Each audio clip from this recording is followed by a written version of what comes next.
You are Locked On Mavericks Postcast, part of Locked On Sports Dallas, on the Locked On Podcast Network. Your team every day.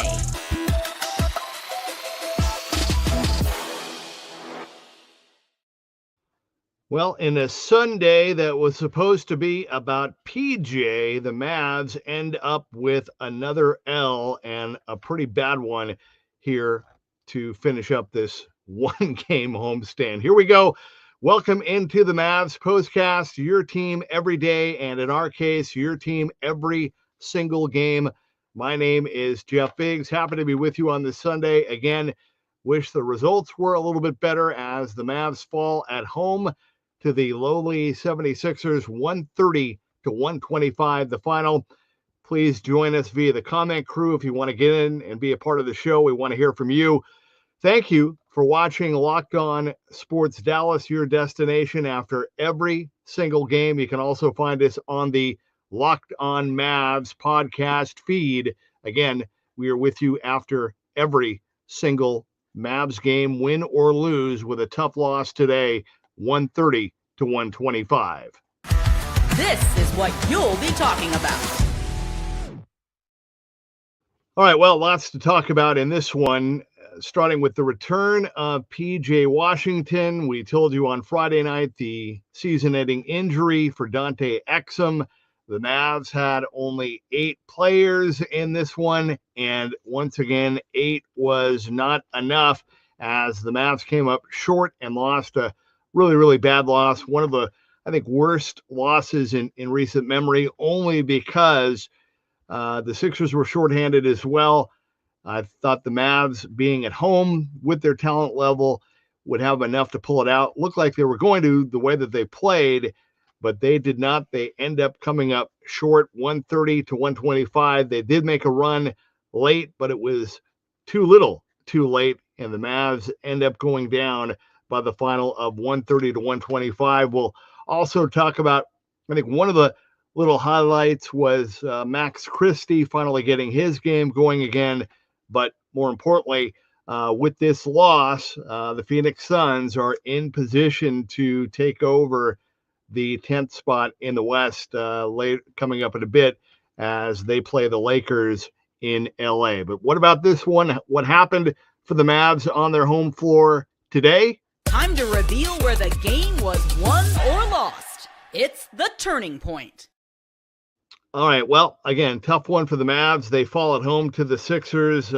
Big boost to start the game. Man, what a return for PJ Washington, who had missed the last 7 games with that sprained ankle. PJ, without missing a beat, ended up with just a great start. 14 points in the fourth quarter.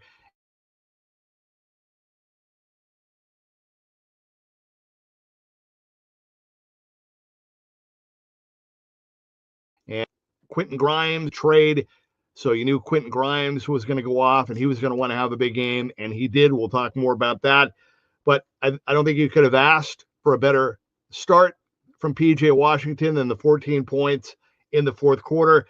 That was good to see. Quentin Grimes got off to a good start as well. The Mavs trailed by 4 after the first quarter, but then in the second quarter, they really got it going.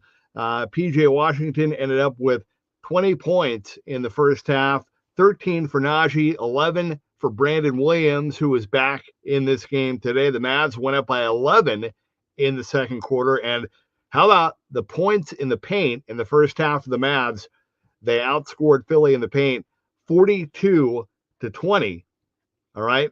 But the reason why the Mavs only led by 4 at halftime, even though the Mavs outscored the Sixers in the second quarter 36-28, the Sixers knocked down 10 3-pointers in the first half, and that is why they were within striking distance going into the locker room at halftime.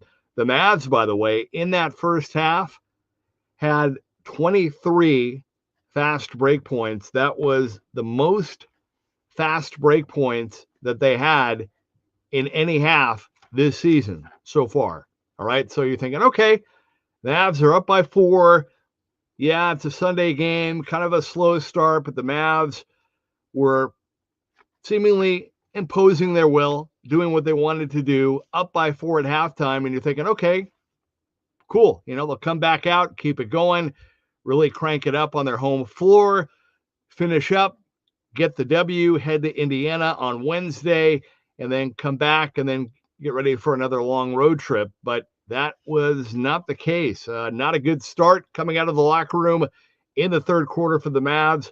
The Sixers took the lead, went up by 12, and really the real turning point was the third quarter. The Sixers won the third quarter 34-18, and that was basically the ball game. Again, the Mavs fought hard.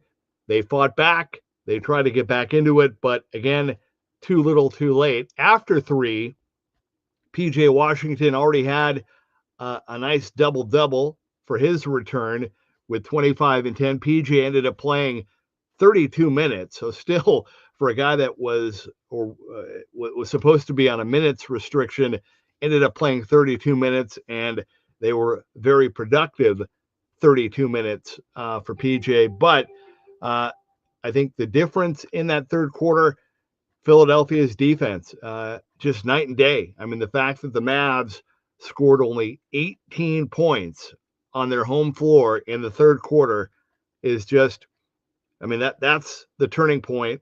That is the story of the game. And frankly, it's just not acceptable. I mean, you're the Mavs. I know you've been on the road. I know it's a quick turnaround from Friday night, but I mean, this is a game on your home floor.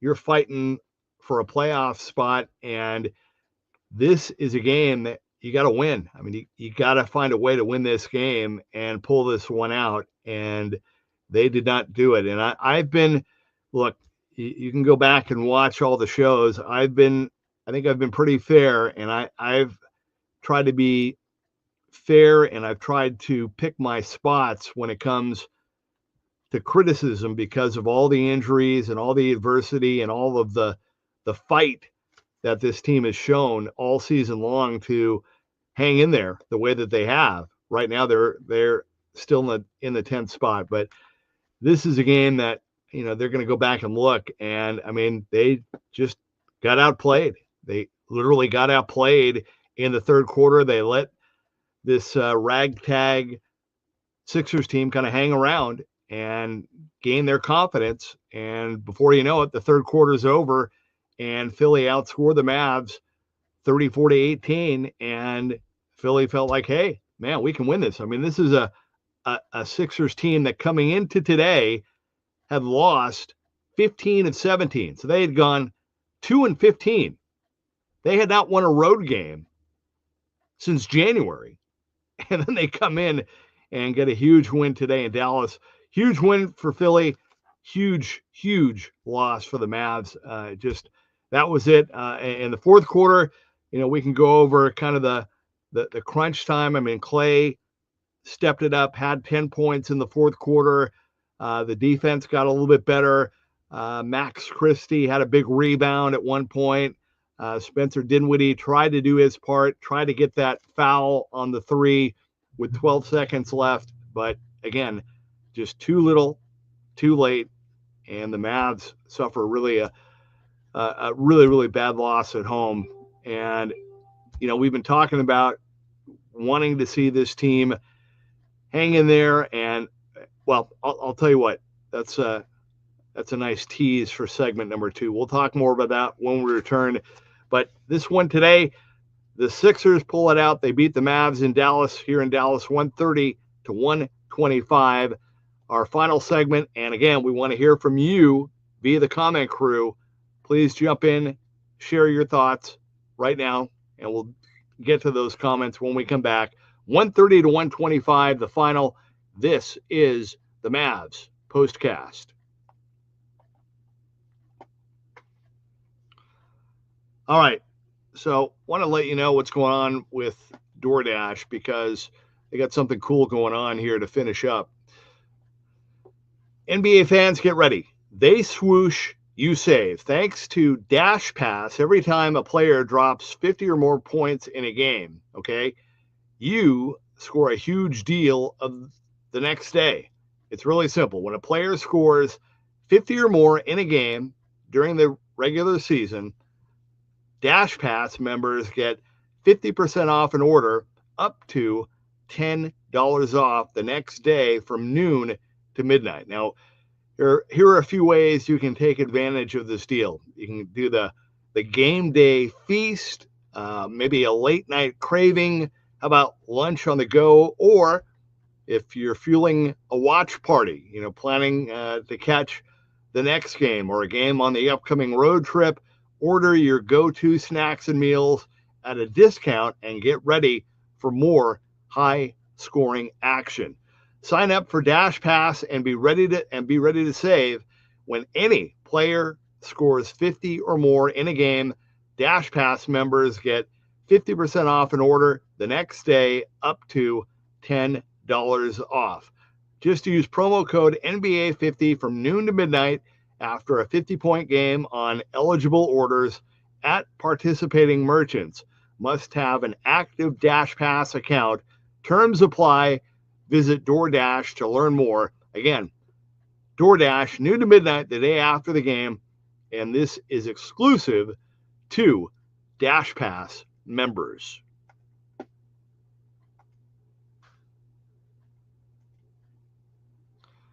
All right, and it's that time of the year with everything going on right now to let you know about what is going on over at FanDuel and what they've got going.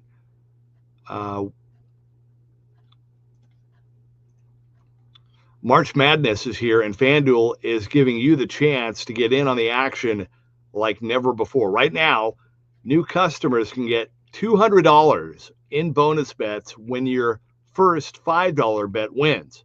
That's 200 extra bucks to use on everything from buzzer beaters to Cinderella stories and even who is cutting down the nets.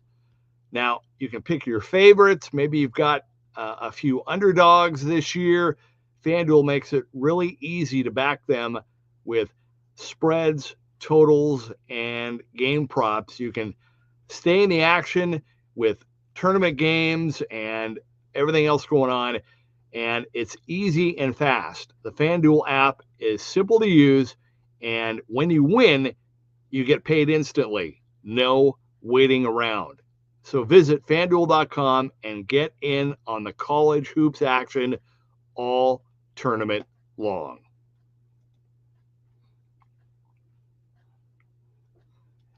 And lastly, before we get into our final segment of the show, ever check your bank account and wonder where did all your money go between dining out, online shopping, and entertainment? It's really easy to lose track. That's where Monarch Money comes in, your personal CFO, giving you full visibility and control over your finances. Monarch Money isn't just a budgeting app.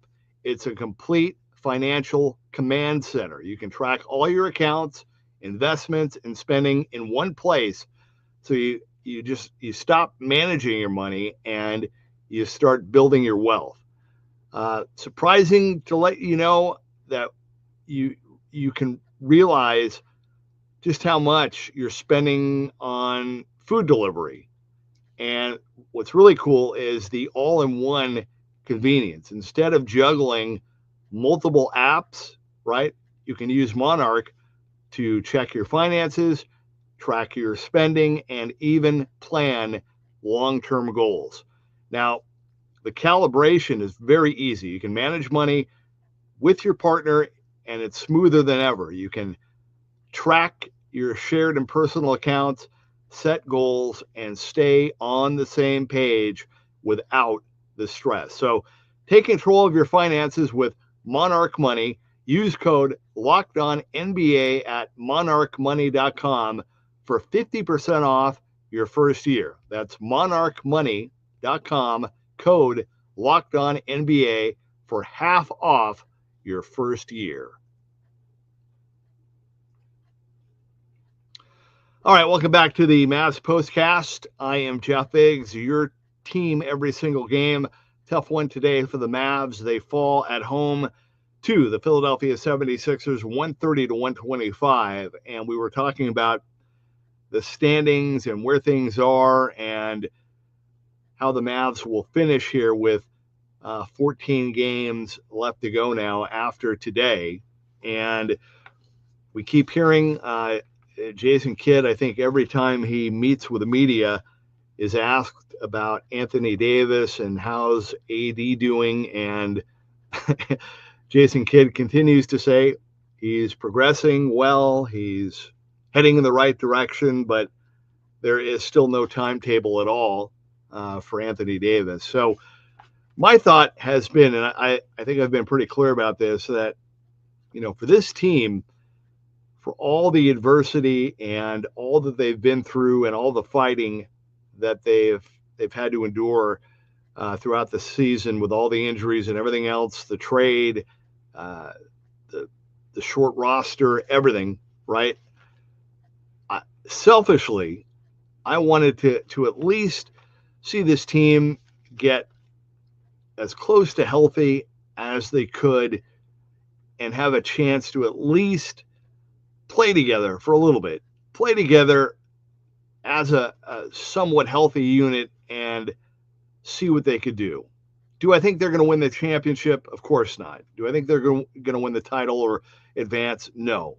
But for them, for the players, they deserve a chance to at least get the feel of what could have been, or what they can look forward to next season, or what they can do at full strength after playing so many games at not full strength, right? And so that's kind of been my mindset. Like I said, do I think they're going to win the championship? No, but I was hoping that maybe the way that the calendar played out, this team could get a little bit healthy and maybe just have some fun and make a little run. Just for they deserve it. I mean, for these brutal months since the injuries, and then of course the trade, for them to at least have something good to end the season on after what has been, what will go down, I think, one of the worst, what has to be, right, one of the worst or the worst injury